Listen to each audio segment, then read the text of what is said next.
listening to The Bradshaw Boys, a podcast where three relatively grown men binge the iconic HBO series Sex and the City. So dust off those DVDs and grab yourself a white wine or even a Cosmopolitan and settle in.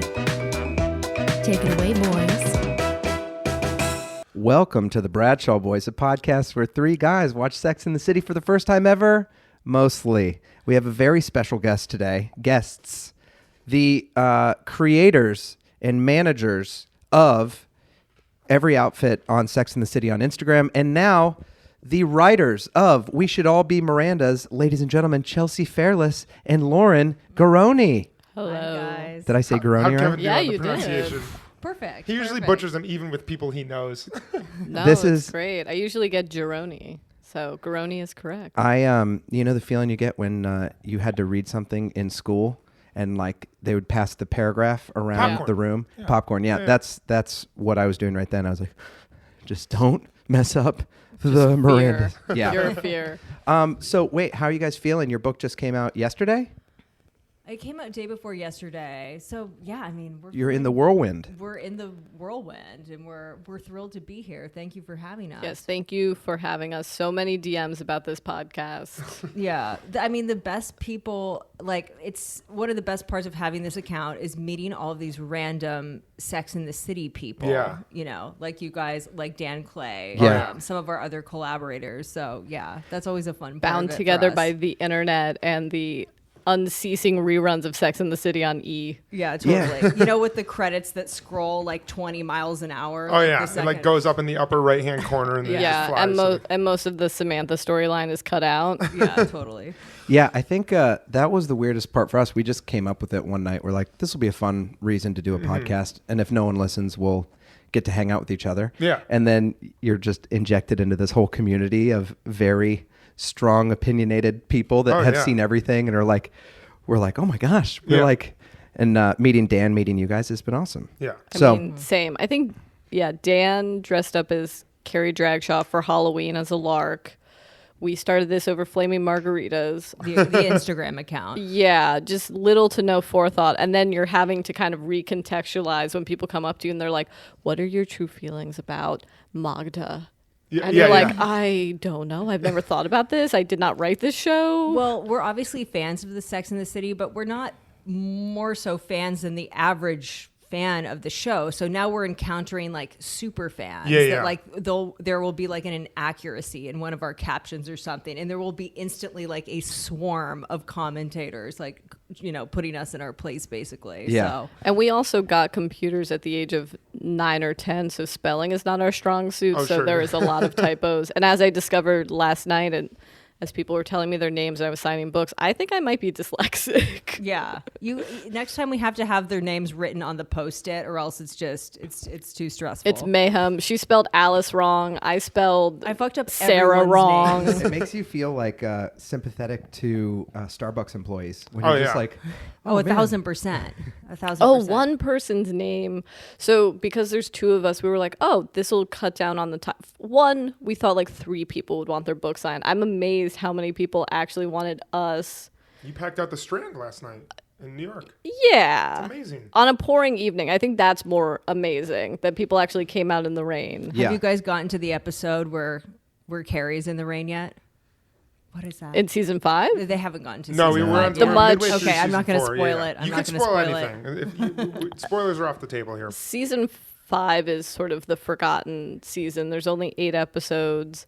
Sarah Jessica Parker was pregnant through the majority of it. Burger's introduced. It's a very dark time. Do y'all have a favorite season? 3 or 4. Yeah, 3 or or 4. 4. oh man. So we're like, We're in the, I mean, I can see why, but- season But- 4 is so good. They come back with season 6, which is like there's 10,000 episodes in season 6. I think it's like technically 2 different They seasons, started right? they started doing that in 3 and 4. I think season 3 and 4 have 19 or 20 episodes, so it occupied like a network show. But they just split it in half, which I kind of miss. I wish more streaming shows would be like, we shot a shit ton of episodes, but like you get half, early part of the year, and then we'll release another set Yeah. of 10 at the end of the year. I know. Totally. I bet now that people just need more and more, because it took a dip down with like premium television of like 10 episodes. But now the shows that people love, like waiting a year for 10 episodes is just too much now. So I feel like there's going to be more and more television.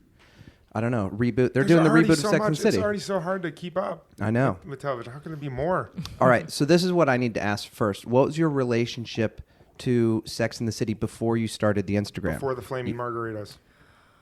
Yeah, I mean, I was obsessed with it from the second it came out, and I was in high school at that time. So, and I was a country girl. I was not a city girl. It was Where before were you living at the time? a very rural part of Northern California. So, of course, this show completely sold me on the fantasy of living in New York, and I moved here to go to college, which is when I met Lauren. But I mean, yeah, it's kind of one of those inescapable things from my youth that I continue to revisit over and over again. And now you're inextricably linked. 1,000, yes. Yeah. Me and my Google results are just like wild. So then what would be one or two other shows that were like on the same level at the time that you just didn't happen to make an Instagram about? Oh, 6 Feet Under. yeah, that's our favorite HBO series. Yeah, I hate to disappoint people, but actually 6 Feet Under is our favorite show. All right. Not only the best show ever, but the best Series finale finale of all time. Really? In my opinion. But the clothes, not so interesting. We have lot of less black. to say. Yeah, exactly. we've a lot oft- of jeans, a lot of, J. Crew button-down shirts. Like, there's just not that much to say. There's not much to talk about. Although we have said, like every year since we've had the account, certainly the past 2 years, on April Fool's Day, we're like, should we just go through the effort to archive every single post, change the handle, and say we're now every outfit on 6 Feet Under? We were like, how many followers would we lose? Yeah, I do not even I wanna started know. every outfit on The Sopranos, and it was just one picture of a tracksuit, and that was it. Perfect. Well, and then yours? I was 12 or 13. My parents had no boundaries when it came to cable television. And yeah, I mean, we both wanted to be fashion designers. Spoiler alert, neither of us are fashion designers. And not that show was explicitly about the fashion industry, but it was kind of my first. It was adjacent. Like was- she went to Yeah. the Dolce & Gabbana party in season 1. It's heavily thematic throughout the show. Yeah. Yeah, and It's the sixth character. Because they're always like New York New York Yeah. is the Yeah. fifth. New York is the fifth. Fashion character. is the sixth. Yeah. Len Schneider is the 7th. Yeah. Magnolia Cupcakes is the 8th. Yeah. Cosmos are the 9th. Yeah. It's a lot of characters, a lot of supporting characters on the show. But yeah, I watched it. I mean, we were doing kind of Q&As, and I said, I kind of look at the show as a documentary. I knew it was a fictional show, but I was like, oh, this could be my life when I moved to New York. And it was not at all. So Yeah, I thought I would be like meeting hot people at Citibank like every day. You know Yeah. what I mean? Yeah. Like Yeah. that's just like that's what you think will happen, kind of. If Yeah. you're just if you're young, inexperienced, have There no are idea what those, like- dating in New York is like. There are those crazy magical nights that you are just like, this is like the TV show. This Oh, is like-" totally. and then there's just 362 other days in the year. Yeah, where you just get random liquid dripping on you in the subway. Yeah. And you're just like, well, shit. Yeah. This is my life now. Totally. that happened we live in Los Angeles now. Another spoiler alert for people. So many people think we're New Yorkers, we're former New Yorkers, because we do a lot of very specific references that if you would only know if you had lived in New York at one point. Yeah, I feel like we talk about like Dwayne Reed like more often than the average Los Angeles resident.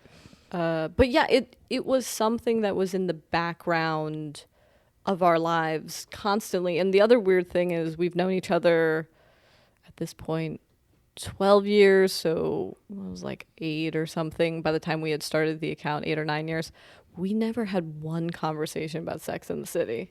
Wow. That's insane. I mean, we talk about pop culture, we talk about television, film, celebrity, pop culture all the time, but it never came up. So how did you mentioned fiery margaritas? How did the idea come into existence then?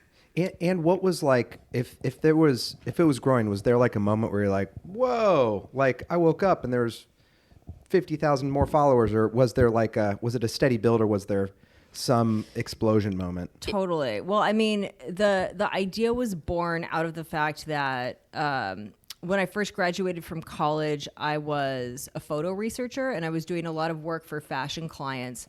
And people would ask me for, certain outfits from Sex and the City. But I found that like when you look for them on Google Images, like none of the cool stuff or the niche stuff comes up. It's all like Carrie in the tutu and that sort of thing. So I always in my head, I was like, there should be a website called Every Outfit on Sex and the City where it's just like a visual index of this stuff. So I, years later, I was, drunk at El Compadre, this fabulous Mexican restaurant in Los Angeles. And they are known for their flaming margaritas where they set a lime on fire on top of your margarita and then you just watch the flame die out.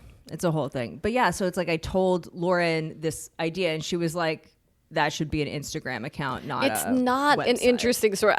Yeah, We're sort of sorry, guys. reluctant to tell the story. And if we knew what it would become, I think we would have tried for a more interesting origin story. But I think that's why it's popular. I mean, we've been in digital media since college. Basically, we each had blogs. I worked in influencer marketing and advertorial marketing. You worked at V-Files, which is a digital offshoot of V Magazine. So we were in and of that world. Totally. But of course, the thing we put no forethought or effort into is like the thing that's, super popular. So at the time we lived on two separate coasts. I was still on the West Coast. You were still on the East Coast. And so it was something to make each other laugh, right? Like I would write a post and be like, oh, Chelsea will find this funny and kind of vice versa. But within we almost started it as like a side account, just like a inside joke. But then within a month we had like 100,000 followers. Wow.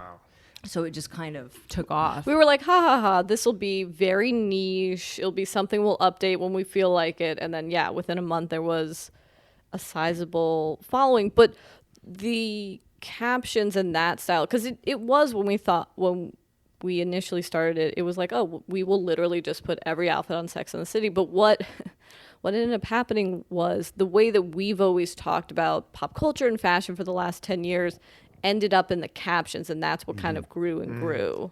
Yeah, that's what, when you were saying that, that's one thing that I noticed is like you're very savvy and also very, I don't know, you have like an aesthetic. Whenever I go to someone's apartment and it looks really nice, I'm like, how do you do that? I try and make my apartment look nice. And you can just tell that you're designer minds just because you look at it and you're like, that's a beautiful Instagram. Yeah. That's a beautiful like layout. And even your book, like, oh, thank you. Beautiful. It's really beautiful. Everything about it. And as like Slavish guys, I'm sort of like, yeah. So I want to ask you some questions about the book in a second. I want to ask before we move on to that. What are your opinions? What is the best outfit in Sex and the City? What's the worst outfit? Do you have? I mean, it's subjective. It would be truly our. It changes on an hourly basis. I mean, my favorite outfit has never changed. I'm very boring that way. Once I find something I like, but. Which one is it? And that would be... Oh, I know. I'm getting there. Season 4, if you've watched the episode where Carrie goes to, is it Buddha Bar?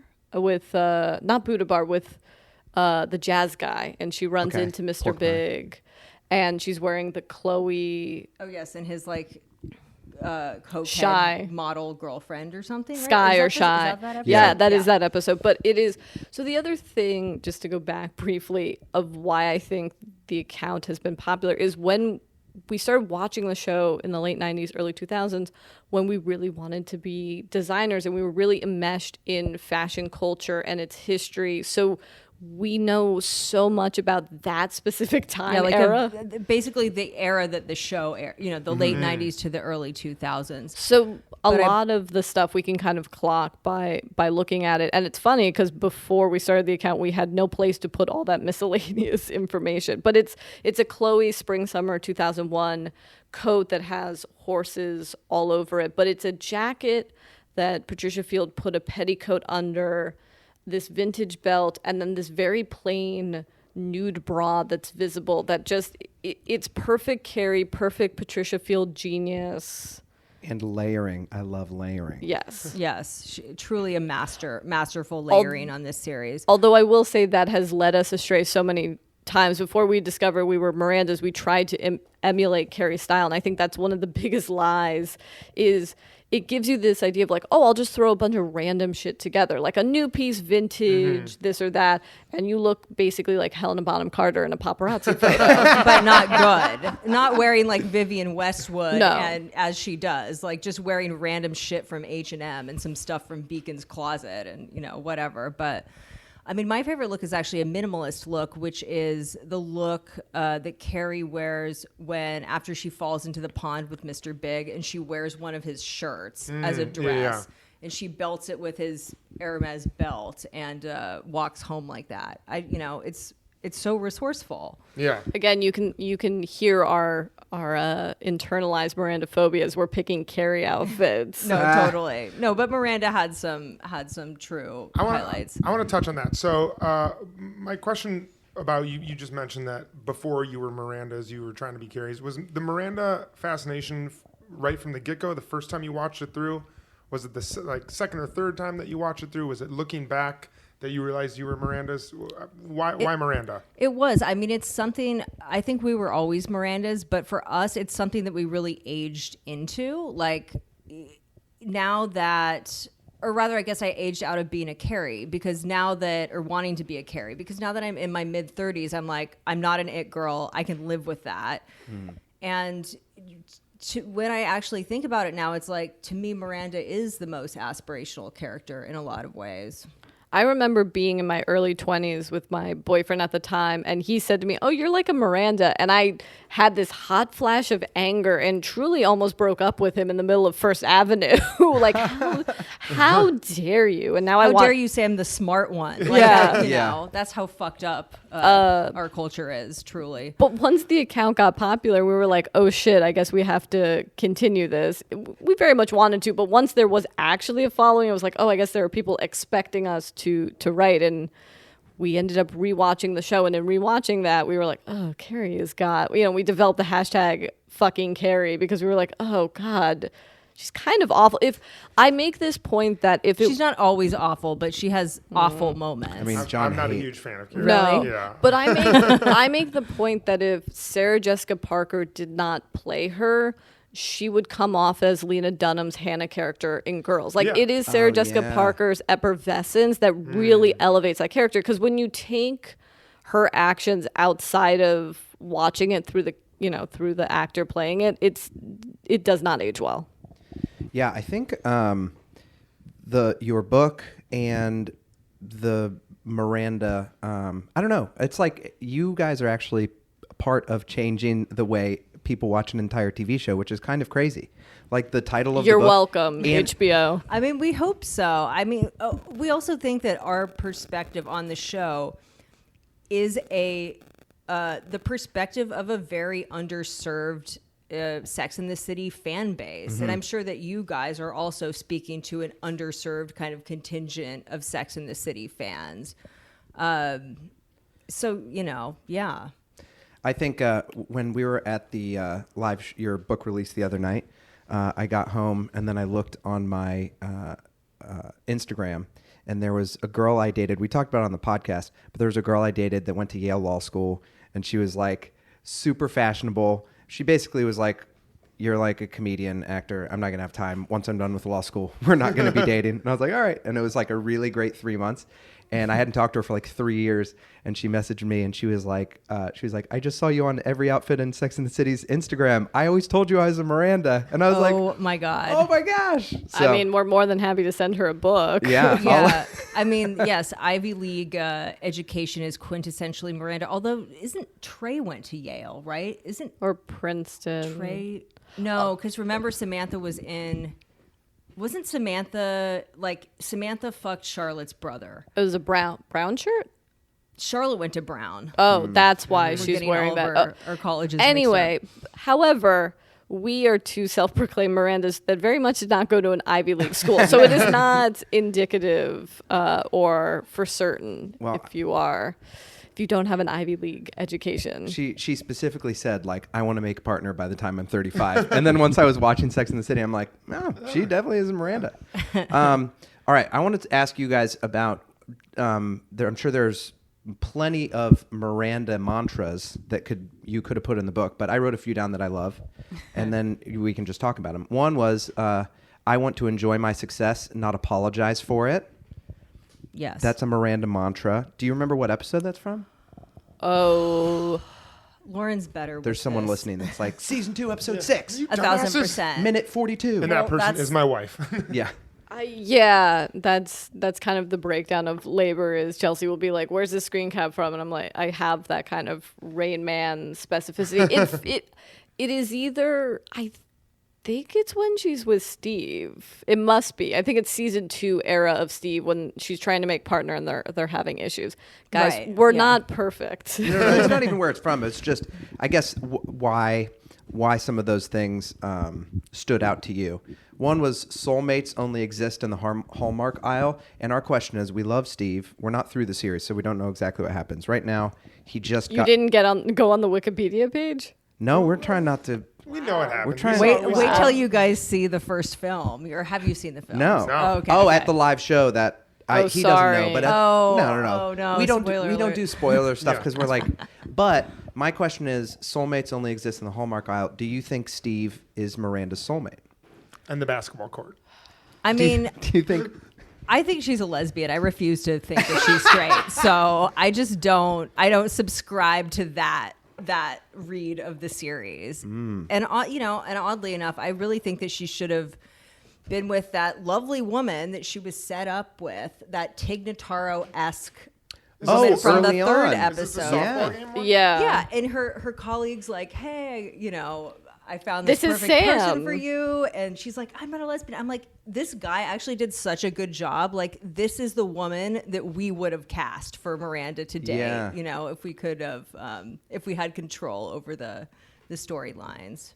Yeah. And I think that if they did the show today, she would be. Yeah. You Yeah. know? Yeah, totally. So. Yeah, it's actually kind of interesting how much that storyline was just like, can you imagine? Yeah. Yeah, it's like, have and you then- looked at yourself though? Like in the early seasons. Sorry, I say that as a lesbian myself. Yeah, I mean, A it lot would of have. ties and Oh, that was one of our favorite posts when you androgynous went. hairstyles. An aside, but one of my favorite, and I tried to find it the other day, but one of my favorite comment exchanges ever was towards the beginning of the account when we did our first Aiden post, and some chick was like, well, you must have a lot of trouble with men. And I woke up one morning to see Chelsea had commented, as our account, like they don't know who writes what, and goes, well, I'm a lesbian, so it's safe to say I have terrible luck with men. That's I mean, so great. I rarely clap back or whatever. We but don't every once in a participate while- anymore, every yeah. once in a while I yeah, can't you resist. have to. Yeah, Yeah. that's too good. All right. A few things. One, woke Charlotte. That seems like kind of what we're talking about now, which is like there's this looking back of the ways that the show's Yeah. problematic, doesn't age well, and where was the idea for woke Charlotte? It was a couple of things. Sorry to cut you no. off. One was, as the account gained a following, it felt like there was a lot of commentary that we had to answer for, which felt a little weird because it's not a show we wrote for. We did not create this show. And second, we were also having a really hard time doing Charlotte posts to begin with. And again, this was your creation. Yeah, well, I mean, Charlotte's outfits are less outra than, the rest of the girls. But I mean, it came from a place, in revisiting the show now, you look at certain scenes and you're like, that's classist, that's racist, that's transphobic, whatever. But it's not particularly funny for us to just write Yeah. a comment calling out this show from the 90s for Yeah. being transphobic. But when it comes from within the show, it becomes funny. And so, yeah, woke Again, Charlotte it's- is sort of our vehicle for addressing the problematic aspects of the show. But she's also kind of a commentary about allyship and social justice warriors. And, we thought that Charlotte saying, quote unquote, woke stuff was hilarious because, as you'll see in the show, she is so passionate about her causes. Yeah. So it's kind of easy to imagine her being a social justice warrior. Yeah, again, it's one of those things like the account itself, like the book. Woke Charlotte is something that just, again, was made with with an intention, but I would say with little forethought, in the sense that we weren't like, oh, this is going to make a huge impact. So it's interesting that we sort of have to get into its creation, because it's sort of like we did it and then it worked and then we kept doing it. But I love when people are like, it should have its own account. You should do this every week. It's like, no, you would hate that. Like the reason it works is that it pops up every once in a while. You want a little salt and pepper on top. You don't that brings up want an salt. interesting question. You wrote the book We Should All Be Mirandas. Have you thought about what book titles would be for other characters? Do you have one for if woke Charlotte would be Charlotte's? What would Samantha and Carrie's be? I mean, keep calm, carry on Is our Carrie idea. Yeah. for sure. I mean, we've often joked about doing like a woke Charlotte children's book, or like a free to be you and me, but with woke Charlotte. Yeah, or like a book for children about how to be a good ally or something like that. I can imagine that happening. And Samantha Jones, I mean, it would just have to be something, fuck me badly, shame on me, or something And it's like just that pamphlet that she gets in the East Village with all the positions. Totally. Which is weird because, I mean, I guess not weird, but Kim Cattrall herself wrote a sex book with her husband. Have you guys, do you know about this? Yeah. Yeah, we talked about it like a few Someone months sent back. us. Yeah. We don't have a copy. Someone has a copy that they're sending to us. They believe they saw it at a bookstore. A friend of ours just showed us, her and her husband have a thing where they get each other weird books, and this was one of them. And so we recently took photographs of it, and it has maybe the most horrifying diagram of cunnilingus I've ever seen in my life. Terrifying. It involves a lot of teeth. That's all I have to say. Teeth But and flicking. The book in which we're referring to is Satisfaction, The Art of the Female Orgasm by Kim Satisfaction with Samantha Jones is not a bad title for a book. Cattrall. No. Yeah. But then once it's like, are we sure she knows what she's talking about? I don't know. Samantha, yes. Carrie, no, when it comes to being a quote unquote sexpert. Totally. You don't think Carrie knows what she's talking about? No. This woman exclusively has sex with her bra on in the missionary position. Yeah, and the only sex advice she ever has to offer her friends is like put stamps around your husband's dick so that you can see if he has erectile dysfunction or not. That in one- the last episode we just watched, or a couple ago, people said that without her sex column, they wouldn't be able to navigate the city. So are those people? Well, we're also talking about a 2000 era young woman, which like that works. Again, But it's like she's a sex columnist, but she doesn't believe that bisexuality is a real sexual orientation. It's more that she doesn't like seem to have like much education about sexuality. Because Dating in also- New York, yes. Got but- it. Yeah. So you'd say she's maybe a dating in New York expert, but Yeah. as far And as I sex think goes, that makes Totally. sense. I think it's Yeah. a the lowercase sex, uppercase love advice column. Yeah, You know, yeah. because also in the same era, and you continue to have someone like Dan Savage at the same time, who I think is maybe probably a more So she's not accurate, like yes, expert. Although sorry, can I ask you guys a question? Oh, please, yeah. Because we recently, for the book, we did a commentary track for some of our followers that decided to do the pre-sale. And we decided to do the first episode of season 2, Take Me Out to the Ball Game, because we think it's like peak Miranda episode. But we were so stunned and had completely forgot about the man on the street stuff, where the camera just goes to. We love those. So we were positing. Now, in the world of Sex and the City, are these people Carrie is talking to on the street, and those people end up in her column? I feel like we have so many people prepared us for, they're like, get ready, it's so bad. And I think we kind of loved those, and I never thought about the world they live in. Yeah, that's a great question. I guess the ones that I am thinking about, there's like the one in the basketball court with like Rich Skipper Stein. and Rich Stein, and they're like shooting hoops at West 4th. Oh, yeah. I don't think they Yeah. were necessarily interviewed, but I remember like a guy in the gym, like lifting weights, talking about his sex life.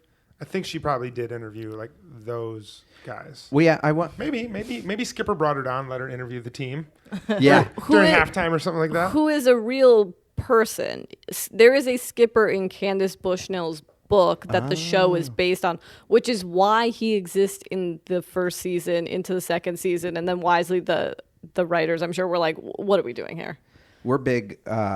We get really oddly attracted to the weird parts of the show that like. Oh, yeah. People Like, and we got so obsessed with Skipper. He was going to do our live show. Yeah. And Oh, amazing. He's going to do our show at some point, because we would just have, I'm sure he's not getting, I don't know. He's probably not getting tons of attention from Sex and the City fans. Then we tagged him in like 14 pictures in a row.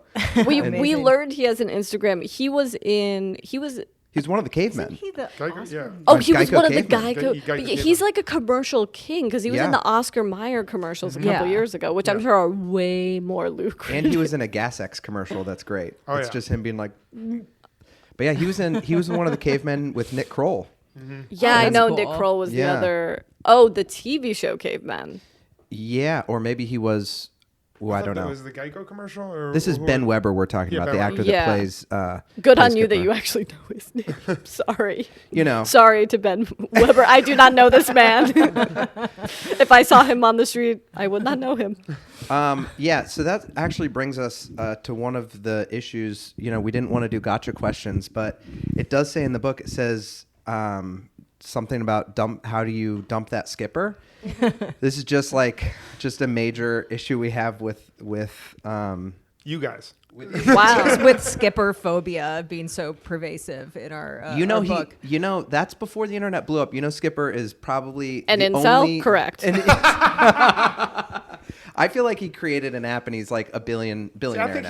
he does classes on Udemy on how to code websites. Yeah, he was a graphic designer or a web Well, designer. Either web that design. or he's like an incel or something. I don't know. Yeah. I mean, Or he's a men's rights activist. Moderates the as- men's rights Reddit forum for sure. 1,000%. I mean, as we say in the book, like Skipper is not an asshole. We don't think he's a bad guy. We just know that him and Miranda aren't compatible Yeah. as partners. So it's more like you have to dump him. Just like, don't waste your time. Don't waste his time. Like, just because he's nice doesn't necessarily mean you have chemistry or Right. whatever, you know? Yeah, I mean, we refer to him as he's best used as a flotation device, take you from your last shitty relationship into hopefully your next less shitty one. But the book was born from us wanting to do a parody of self-help books, of the idea of these books that, I mean, not our moms, because our moms are cool, liberated women, but those having it all books from the 80s and 90s. And so we were like, oh, this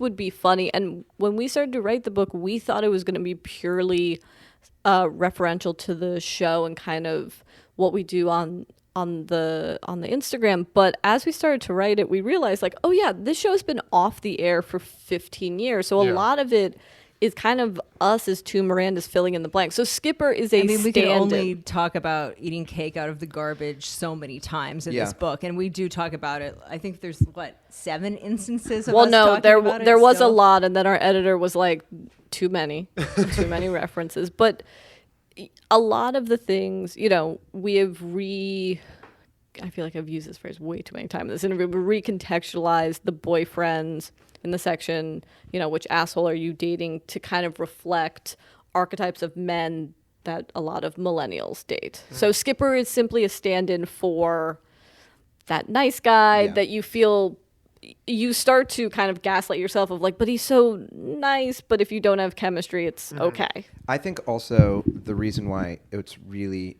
a great book is because it's not just like, if it was just Sex in the City pictures and stuff and like you doing like, oh, then it would just be on the table. You'd never pick it up. But it's life lessons, and there's actually a lot of great advice in there. So I think there's like more of a reason to read it than just because it's like, oh, I'll remember Sex in the City. You recontextualize it in like a really helpful way. So Thank you. you. Those are my favorite. Reviews are starting to come in on Amazon and Goodreads, and my favorite ones are.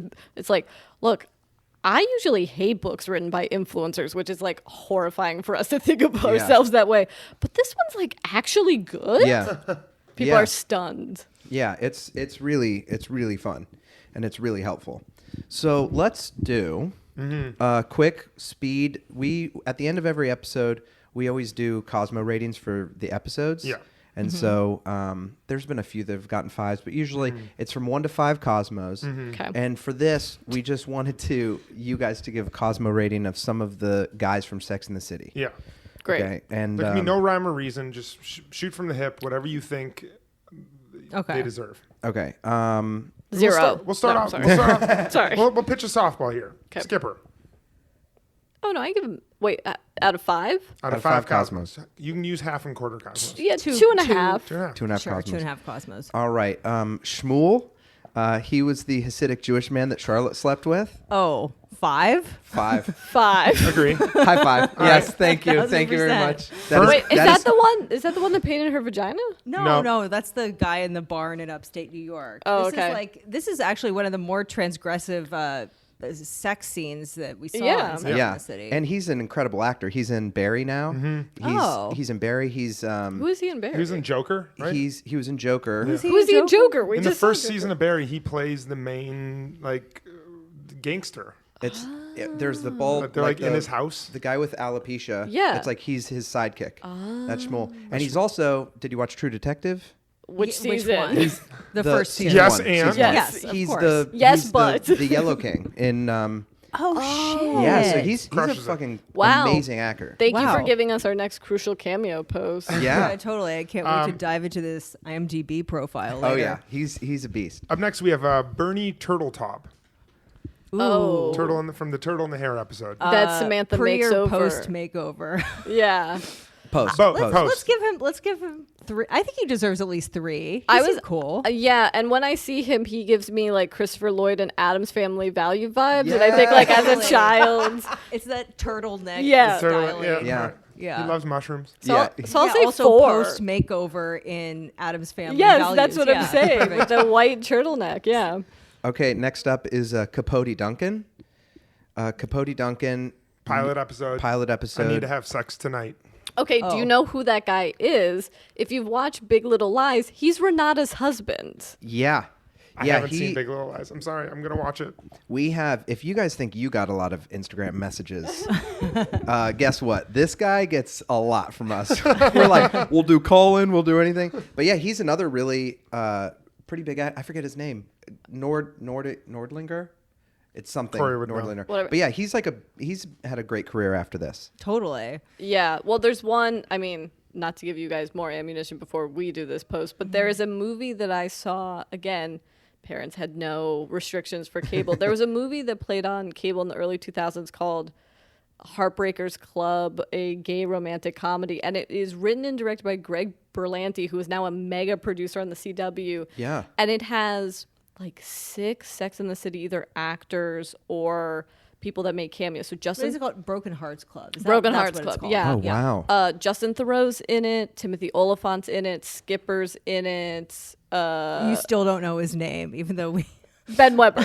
B. Ben Webbs, Weber. Yeah. B. Webbs. We just call him Skipper. There were a couple other Wow. people. Yeah. That's like They're all straight actors playing gay men. And their choice to be gay men is to wear puka shell necklaces. Yeah, but isn't it? Yeah, they all have puka shell. Is it Dax Shepard is in that movie? No, Zach Braff. Zach Braff. That's what it is. wow. There's another post we want to do. Again, not to just give you ideas No, before no, we no, end no, up we doing won't. them, but there is a certain class of actors that were popular in that era that we can't believe weren't on the show, and that's kind of a post that we want to do, like a anti-crucial cameo of like why was Liev Schreiber never a boyfriend for one of the girls? Yeah. Yeah. Yeah, he's a very much Carrie's type. Ooh. Liev Anyway, Schreiber. I just saw- we digressed, I believe. What?